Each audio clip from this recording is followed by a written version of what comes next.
Хамраев атындағы орта мектеп коммуналдық мемлекеттік мекемесі.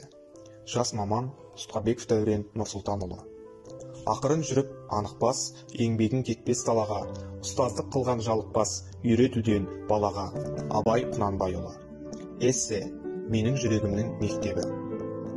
Мектепті екінші үй десек, ұстазды анамыз дейміз. Ұстаз бола білу екінің бірінің қолынан келе бермейді. Алыптың да, дананың да ұстазы болған. Мұғалім өзінің білімділігімен, жүріс-тұрысымен, жайдары мінезімен, тіпті сырт пішіні, киген киімімен де оқушысына жақсы мағынада қатты әсер етеді. Деп Мәлік Ғабдуллин айтқандай, мектеп қабырғасында жүрген кезде алғашқы білім берген ұстазыма еліктеп, өмірлік мамандығымды таңдадым. Алдында көздері жәудіреп отырған бүлдіршіндерді білімге деген құштарлығын арттырып, қолдарына ең алғаш қалам ұстатып, білім атты шексіз теңіз саяхатына алып шығуды армандадым. Осы арман құсы жетелеп мұғалім мамандығына ие болдым. Ең алғашқы мектеп жолымда ерекше қадаммен бастадым.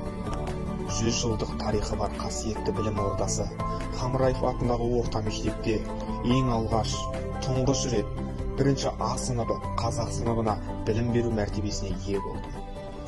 Мұғалім қандай болса, мектебі де сондай болмақ деп Ахмет Байтұрсынұлы айтып кеткен.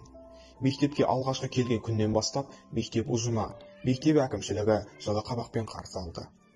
Көңілімдегі қорқыныш күдігім сейіліп, қызметіме деген құштарлығыма арта түсті. Тұңғыш қазақ сыныбын ашу оңайға түскен жоқ. Дегенімен, маған сеніп тапсырған шәкірттеріммен сауатты, саналы, өмірге бейімді, жеке тұлға тәрбиелеп шығуды алдыма мақсат етіп қойдым.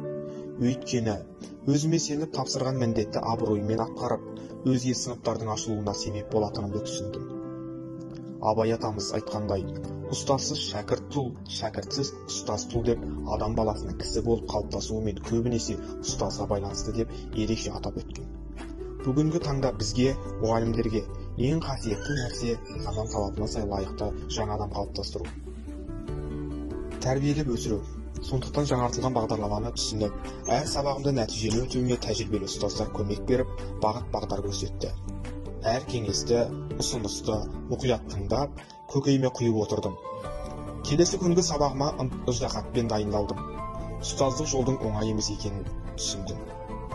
Менің арманым білім беріп отырған шәкірттерімнің үздік оқып, биіктен көрінуі. Мақсатым осы қасиетті білім ордасында саналы, сапалы, тәрбиелі ұрпақ тәрбиелеп шығаратын тәжірибелі ұстазға айналу.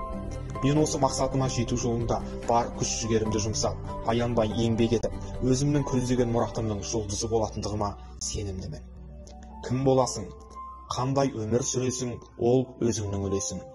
Бүкіл өмір, бүкіл дүние бар жалған, жадыңда ұста жаратылған арманнан.